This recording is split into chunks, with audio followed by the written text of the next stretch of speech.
Cotton Bowl is definitely an icon. And there's such a strong history and tradition of playing major football games, such as Texas OU, in the Cotton Bowl. So it plays a big part in our community of the Dallas-Fort Worth area. It's certainly in need of repair.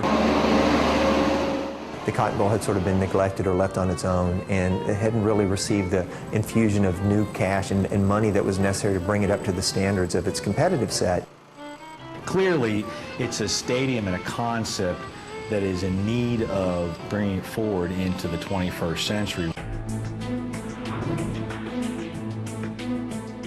And the citizens of Dallas voted to approve a $1.3 billion bond program, with $50 million of that being set aside exclusively for expansion and renovation of the Cotton Bowl. Right now, we're looking at this project in two phases. Phase one, what we've done is actually gone in and remove all the seating, the chair seating that was a part of the renovation that was done back in the late 60s.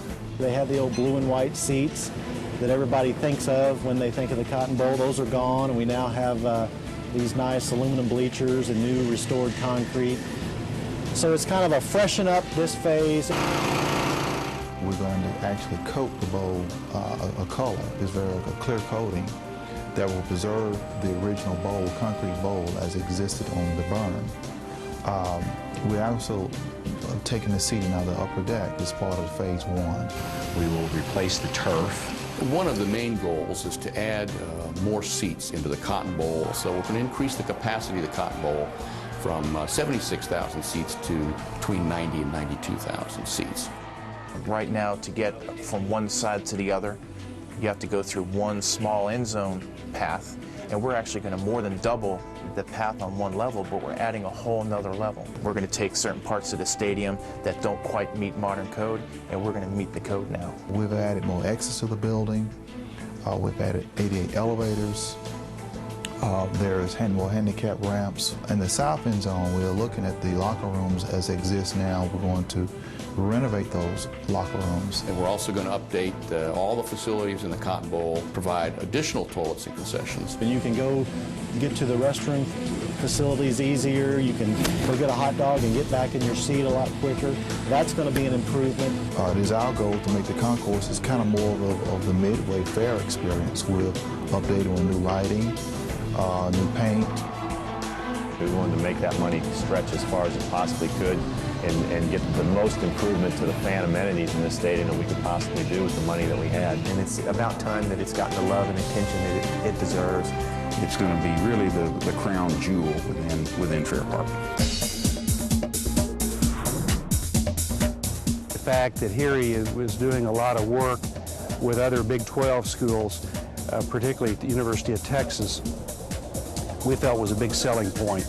And Heery won the award, which delighted us because of our confidence in Heery to do the kind of job that we wanted to have done. But one of our big challenges at the Cotton Bowl is to try to meet the needs of all the users and come up with a unified facility that works well for the city of Dallas. I mean, our clients are the city of Dallas and the State Fair of Texas. I think the State Fair has the universities that use the Cotton Bowl during the State Fair that are essentially their clients, so we want to make sure we communicated to both of them equally throughout the process. Well, it's important that the stadium fit in with the historic context of Fair Park.